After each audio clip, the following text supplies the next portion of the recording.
So please join me in welcoming tonight Kathryn Jean Lopez, who is here with me.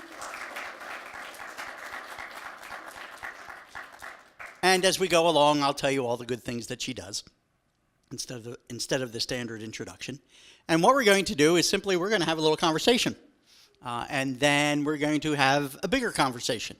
It's not a lecture. It's not a class. It's just an opportunity for us to sit and talk about this very important facet of the church and the public life with someone who is so fully engaged in that. And one of the great gifts, I think, that having conservative media, having journalists who are very open about where they're coming from, is that people can choose their filters. Now that can be for both good and for ill, right?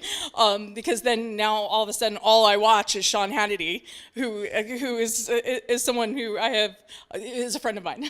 But if you were watching only Fox News during the presidential campaign, you were choosing what opinions you wanted to hear for the most part. And so that has positive and negative effects, right? Because you could get yourself into a place where you're just in a bubble. On the other hand, you could be reading the New York Times and listening to Fox News. And now you have some sense of what the mainstream liberal media is thinking about things. You can also get Donald Trump and Hillary Clinton's press releases on their websites, so you can read what they're saying unfiltered. And you can make choices based on that. I think that can be a healthy environment where you're not just getting propaganda from one side. You're choosing filters and you know where they're coming from, and then you're making decisions on that. I think the danger is when you just start living in a bubble. And I think there's a danger too. I mean, and I think we're seeing this right now play out. There's this like constant outrage mode everybody's in. And so if you're not outraged at Donald Trump, you're outraged at Kellyanne Conway, or you're outraged at people who are spinning for him, or you perceive spinning for them, and just everybody's in outrage mode. Or if you're on Fox News, you're outraged about what all the rest of the press is saying about.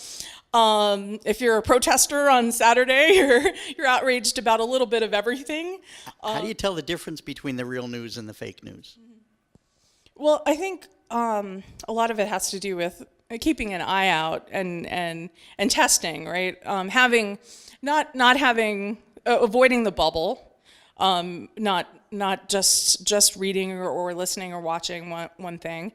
And so if two people are telling completely different stories, you know, all right, one of these stories isn't true, or people just have, what is the reality? What is the worldview? What is the filter? Pope Francis talks about that in his Communications Day message. He talks about the lens with which you view the world, right? There are some really different lenses with which we view the world, and as Christians, the gospel needs to be the lens. Now, are we always looking at the world? Are we always engaging as the gospel would suggest we? Probably not, and I think you saw that during the election. So then the question is, if we find ourselves on Facebook telling somebody they're evil because they're voting for so and so.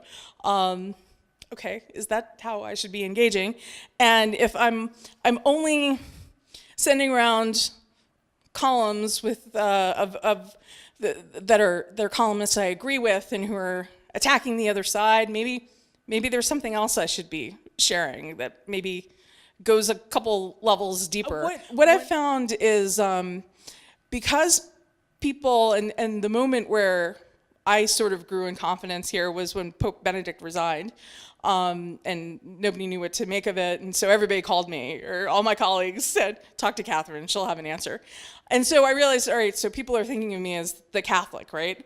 And so then you gotta be really careful about how you engage. For instance, I never mentioned Chris Matthews on Twitter because he brings out the worst in people. And that's not Chris Matthews' fault. That's people taking easy bait, I think. And conservatives love to make fun of Nancy Pelosi. So I try not to talk about Nancy Pelosi because it just doesn't bring out good things in people.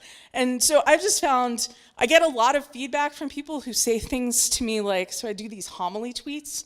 I'll be at Mass and I'll tweet a line from the homily, which sometimes I've been in a couple situations where a priest will repeat a line because he knows That's the tweet, Catherine. But anyway, what people will say to me is, in the course of all their Trump hating, whatever, Trump cheerleading, Twitter wars they're in, I remembered to pray in the afternoon, and so I sort of have seen sort of part of my role is to be a little bit out of that scene. We're engaging in information and in opinion at times, but I do remember, for instance, so I left the country for the political conventions this summer. I went to Poland for World Youth Day. I'd never been to World Youth Day before, and so I was watching at like 4 a.m, the speeches at the conventions. And, I think I hadn't had coffee. And so I was probably a little bit more biting than I usually would be at this point in time. And I got actually 2 priest friends of mine emailed me and said, "Oh, you should do that more." No, Father. I think I'm going to stick with the homily tweets. But I think it is easy when you see so much anger to be like, all right, how can we lighten this a little bit, be a little more leaven, which I think is what we have to try to do, rather, because it can be so easy to get into that and start ridiculing people and we just can't. We can't do that. We got to do something better. And Pope Francis talks about that in his Communications Day message today. He talks about all the misery out there, and we can't add to the misery.